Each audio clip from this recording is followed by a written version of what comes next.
भूत भावन भूतेश्वर मेरा उघड़दानी त्रिकालदर्शी कैलाशी अविनाशी मेरा शंकर, जिनकी पुनीत पावन शिव महापुराण की कथा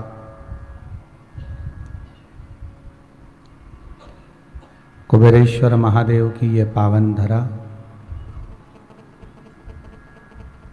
भगवान भूत भावन भूतेश्वर शंकर की करुणा से, त्रिकालदर्शी कैलाशी अविनाशी की दया से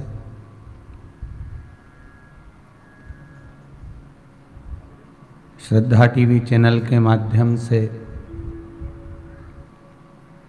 अपने घरों में विराजमान होकर भगवान की पावन कथा का रसतत्व ग्रहण करने का सौभाग्य प्राप्त हुआ है।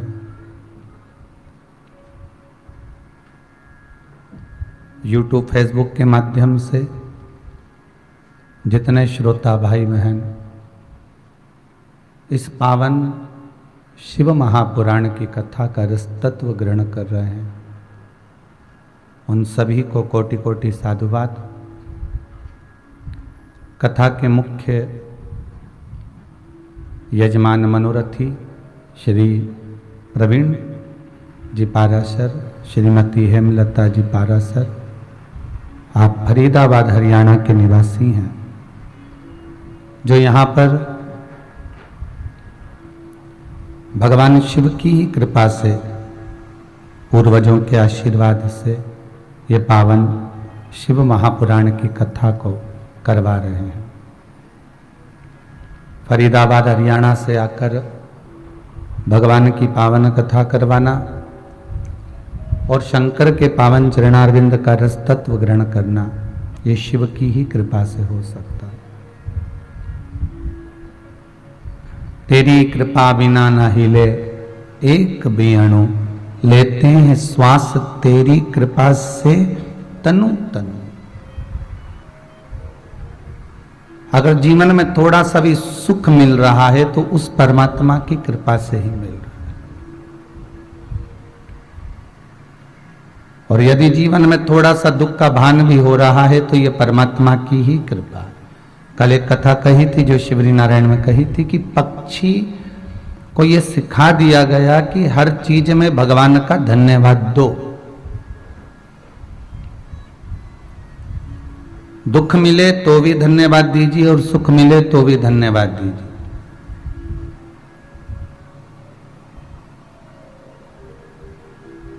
भगवान के चरणारविंद का रसतत्व ग्रहण करने का जो सुख है, भगवान के चरणों का जो रसतत्व है, वो हमारे जीवन को आनंदित करे। अगर दुख भी मिला तो हम भगवान को धन्यवाद दें कि आपने जो दिया वो श्रेष्ठ दिया। और मान लो अगर सुख भी दिया तो उसमें भी हम धन्यवाद दें कि आप जो हमें दे रहे हैं ये आपकी कृपा है।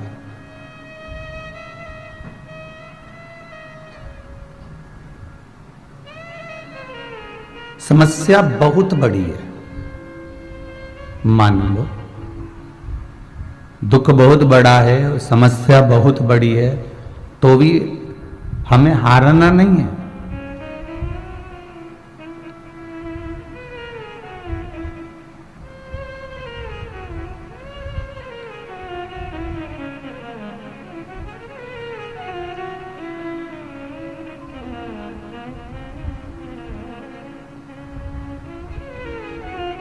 करोड़ों की आबादी वाले इस भारत भूमि पर जब कोरोना महामारी का कहर छाया, पर इस भारत की भूमि के प्रधानमंत्री जी श्री नरेंद्र जी मोदी जी को भी साधुवाद देंगे कि उन्होंने ऑनलाइन आकर, सबके सामने आकर आपकी हिम्मत को बांधा।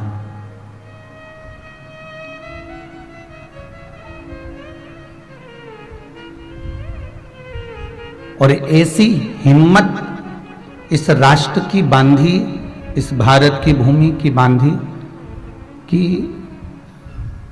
वैक्सीन का निर्माण भी अगर हुआ, अगर औषधि भी निर्मित हुई, तो यही भारत की भूमि से हुई और पूरे विश्व में उसका नाम होगा। हारना नहीं है।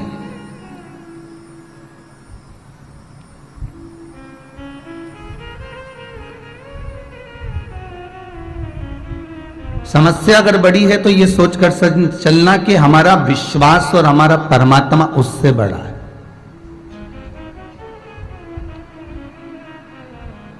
फिर वही वाली बात आ गई जो पहले कही थी, ऐसा कोई व्यक्ति नहीं जिसको समस्या नहीं, और ऐसी कोई समस्या नहीं जिसका कोई हल नहीं।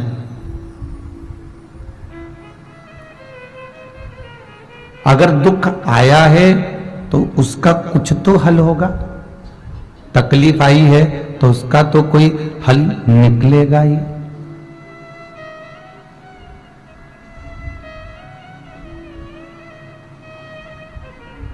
आज एक माता जी मिल रही थी, जब हम भोजन भंडारे कक्ष को देखने गए थे तो कह रही थी, गुरुजी कैंसर हो गया था, अब बाबा ने अच्छा रख दिया है। अब कुछ भी नहीं है, और दूसरी रिपोर्ट की जांच भी कराई तो उसमें कुछ नहीं निकला। अर्थात आपका विश्वास तो है ना भगवान पर, और अगर उस परमात्मा पर भरोसा है, उस परमात्मा पर विश्वास है, तो बाल मां का नहीं हो सकता। समस्या मान लो बहुत बड़ी भी है, बहुत बड़ा दुख भी सामने खड़ा हो गया, तो तुम तैयारी रखना कि उस भोलेनाथ के आगे टिकने वाला नहीं है, उस विश्वनाथ के आगे टिकेगा नहीं। आपका जो व्हील पावर है वो मजबूत होना चाहिए। दुख आता ही क्यों है? दुख आने का कारण क्या है? किस लिए आया? दुख आता ही इसलिए है कि आप संभलो।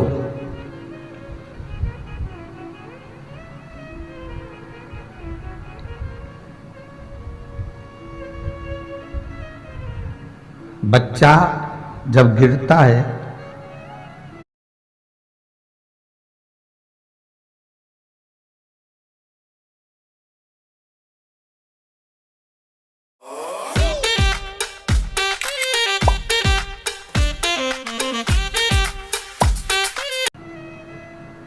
तो माता जानती है कि अगर थोड़ा सा गिरेगा तो चलना भी सीखेगा।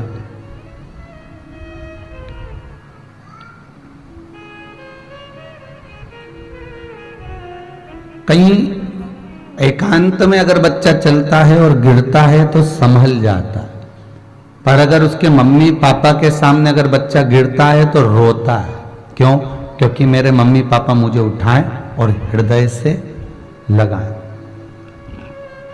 ये मेरे माँ बाप, ये मेरे माता पिता मुझे हृदय से लगाएं, इसलिए बच्चा रोता। अकेले में गिर जाता तो उठ जाता, झाड़ झुड़ के नहीं उठ जाए, फिर उसको कोई दिक्कत नहीं।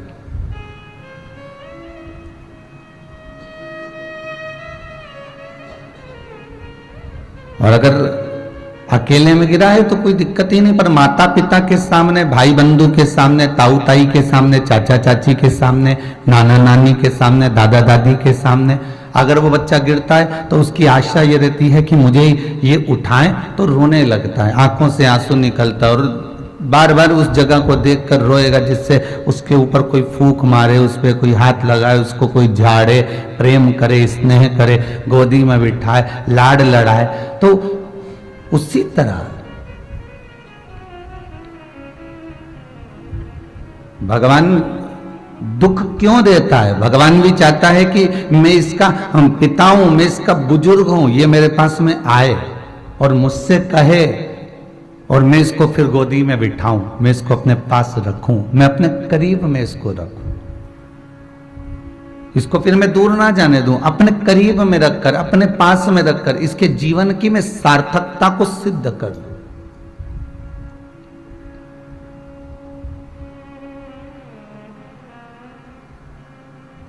खाली दाल को उकाल लो, उसमें नमक मत डालना, ना मिर्ची डालना,